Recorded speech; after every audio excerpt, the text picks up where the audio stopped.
Salam sejahtera Bapak, Ibu, dan saudara-saudara sekalian yang terkasih warga GKPI, Resort Maranatha dimanapun berada.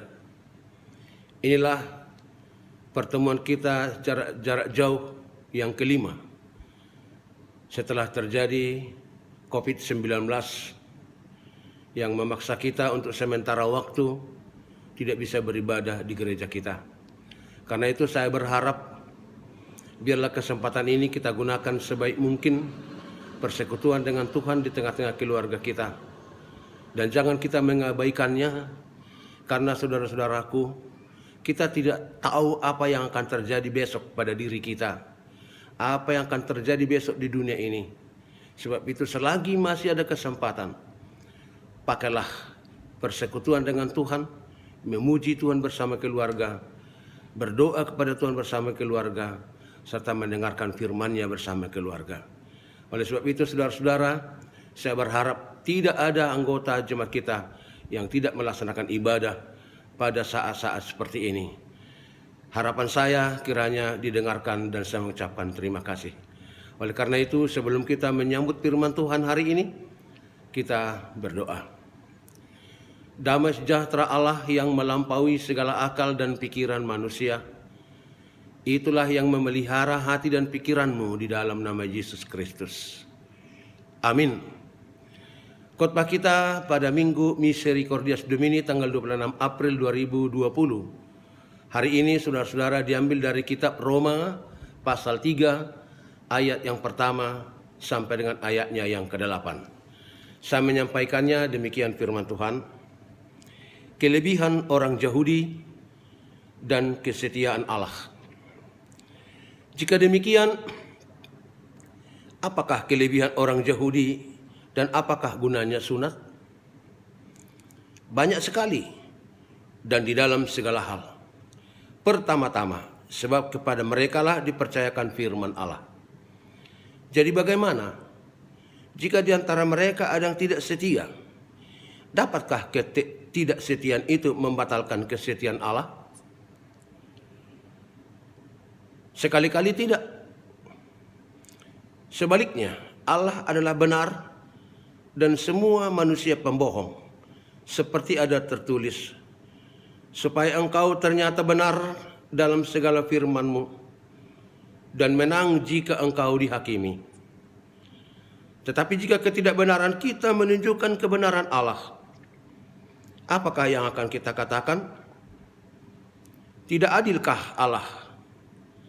Aku berkata sebagai manusia, jika ia menampakkan murkanya? Sekali-kali tidak. Andai kata demikian, bagaimanakah Allah dapat menghakimi dunia?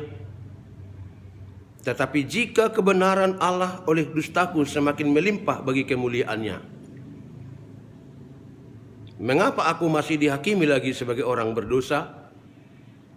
Bukankah tidak benar fitnahan orang yang mengatakan bahwa kita berkata, marilah kita berbuat yang jahat, supaya yang baik timbul daripadanya. Orang semacam itu sudah selayaknya mendapat hukuman. Demikian pembacaan kita pada firman Tuhan, saudara-saudaraku. Tema khotbah kita hari ini, kesetiaan Allah. Teologi yang diajarkan Rasul Paulus dalam kitab Roma, khususnya suratnya ke jemaat Roma pada pasal 3 sampai ke 5, menekankan tentang pembenaran Tuhan karena iman. Karena pada dasarnya semua manusia sudah berdosa, telah kehilangan kemuliaan Allah. Roma 3 ayat 23. Tak ada yang benar kecuali yang dibenarkan oleh Tuhan. Semua orang telah berdosa. Pembenaran Tuhan hanya terjadi jikalau manusia beriman kepada Yesus Kristus. Itulah sebabnya iman yang membenarkan bukan ketaatan pada hukum agama. Di dalam perikop ini, yaitu Roma 3, 1-8, hal yang ditekankan adalah kesetiaan Allah bagi umat manusia yang tidak setia. Pada pasal sebelumnya telah dibahas tentang keyahudian dan arti sunat. Saudara-saudara, Yahudi yang bersunat itu menganggap diri mereka paling benar karena mereka bersunat. Rasul Paulus tidak serta-merta menyalahkan mereka, tetapi menghadapkan mereka kepada Taurat yang menjadi dasar hukum bagi mereka. Apabila Taurat tidak dilakukan dengan baik oleh yang bersunat, maka sunat itu tidak ada gunanya bagi mereka. Maka demikian juga soal keyahudian, bahwa keyahudian yang sejati adalah jikalau mereka berpegang teguh dengan Taurat yang dibuat Musa. Di sini Paulus hendak mengatakan bahwa Yahudi yang sejati dan sunat yang benar bukanlah secara lahiriah, melainkan secara rohaniah. Bapak Ibu, saudara-saudara terkasih dalam Yesus Kristus. Pada khotbah ini Paulus mengangkat dua pertanyaan sekaligus.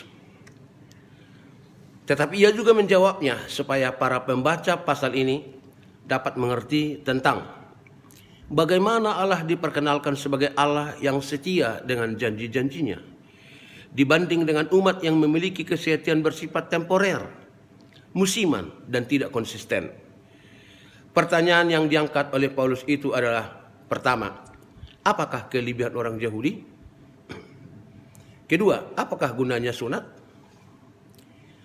Rasul Paulus sendiri yang berkata pada ayat 2 di nas ini, banyak sekali dan dalam segala hal. Artinya kelebihan Yahudi dan sunat itu banyak sekali dan dalam segala hal gunanya. Karena yang terutama, kata Paulus, bahwa kepada mereka lah, kepada orang Yahudi maksudnya, dipercayakan firman Allah. Karena itu penjelasan tidak berhenti di sini. Ia membahas lebih jauh, tetapi dengan menghadapkannya kepada perilaku orang-orang Yahudi itu sendiri. Kelebihan orang Yahudi, jika di antara orang Yahudi ada yang tidak setia, hal itu tidak membatalkan kesetiaan Allah. Karena ketidaksetiaan Yahudi itu juga adalah mewakili ketidaksetiaan umat manusia pada umumnya. Sehingga Allah itu dikenal sebagai Allah yang maha benar, Allah yang maha setia, Allah yang maha kasih, dan seterusnya. Dalam Roma pasal 11 ayat 33 sampai 36 disimpulkan di sana bahwa Allah itu tiada bandingnya, tiada tandingnya, tiada yang setara dengan Dia. Karena segala sesuatu dari Dia dan oleh Dia dan kepada Dia segala sesuatu berkesimpulan. Dari ayat ini kita tahu bahwa manusia tidak dapat mengandalkan kebenarannya pada kebenaran Tuhan.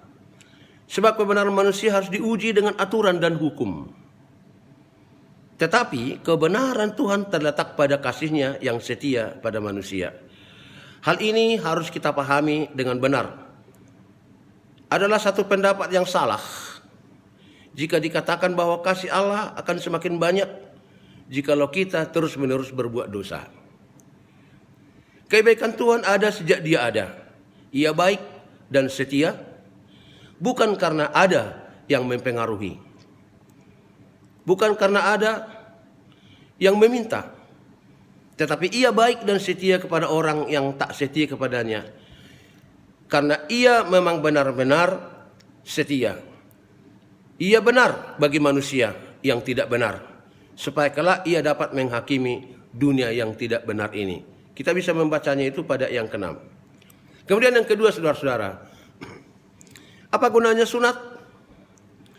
Untuk menjawab pertanyaan ini kita harus membandingkannya dengan Markus 16 ayat 16 yang menekankan bahwa walaupun sudah dibaptis, jika tidak percaya tetap akan dihukum juga. Demikianlah sunat bagi orang Yahudi sebagai tanda perjanjian Abraham dengan Allah dan keturunannya. Perjanjian Abraham dengan keturunannya dengan Allah tidak ada gunanya jikalau tidak dilakukan dengan secara rohaniah. Hati, pikiran, jiwa yang kotor itu harus dibuang, harus disunat, lalu diisi dengan hal-hal yang berkenan kepada Tuhan. Itulah arti yang benar dengan sunat. Misalkan perilaku damai sejahtera, kasih kepada Allah dan sesama manusia di dunia ini kan perilaku kehidupan yang Tuhan kehendaki. Kalau itu tidak terjadi dalam hidup orang yang bersunat dan yang mengaku diri sebagai Yahudi, itu tidak ada gunanya. Karena yang menjadi sahabat-sahabat Yesus, saudara-saudara Yesus ialah mereka yang melakukan firman Tuhan itu dalam kehidupannya sehari-hari. Karena itu saudara-saudara,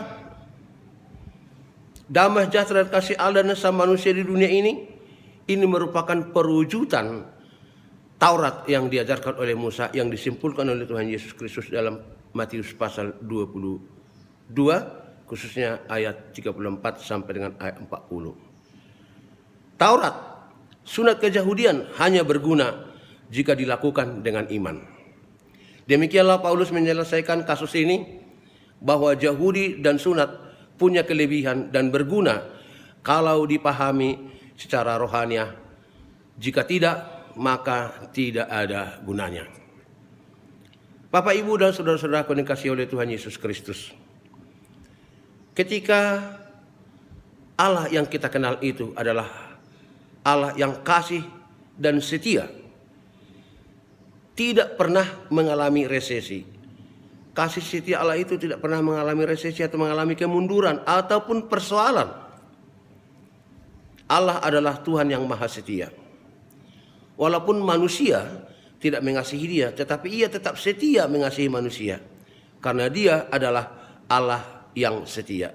Dan kesetiaannya adalah kekal untuk selama-lamanya. Jikalau ada manusia yang tidak mengasihi dia dan pergi jauh meninggalkan Tuhan, berarti manusia itu sendiri yang memilih jalannya ke jalan kehancuran.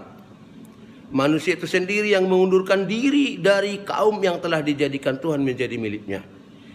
Dan ia setia mengasihi mereka. Allah setia mengasihi mereka. Maka dari itu saudara-saudaraku, perlu kita ketahui bahwa jikalau kita tidak peduli kepada Tuhan, hormat dan kemuliaannya tidak pernah berkurang. Ketuhanannya tidak pernah hilang. Tetapi yang hilang adalah diri kita sendiri. Justru manusia yang tak peduli itulah yang celaka.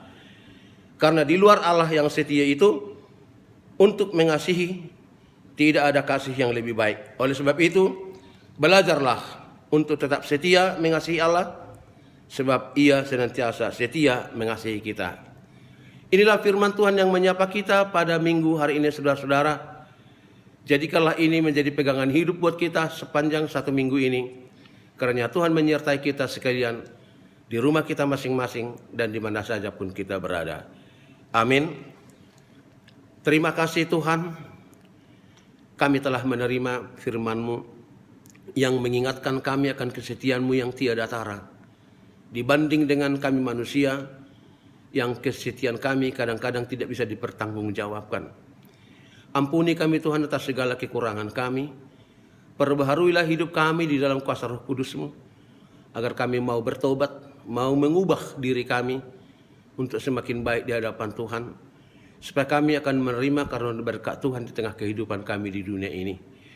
Tolonglah kami Bapa, saat kami menghadapi situasi yang terjadi masa kini, yang mewabah di seluruh dunia, COVID-19.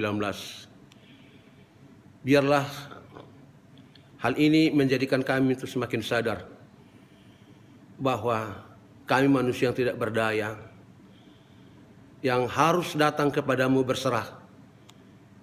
Dengan kasih-Mu yang setia akan menyelamatkan kami dan menyambung hidup kami, supaya kehidupan kami kelak di hari esok boleh kami jadikan menjadi kesaksian untuk Tuhan, bahwa Engkau adalah Bapa yang maha baik, yang maha setia, yang selalu mengasihi kami anak-anak-Mu.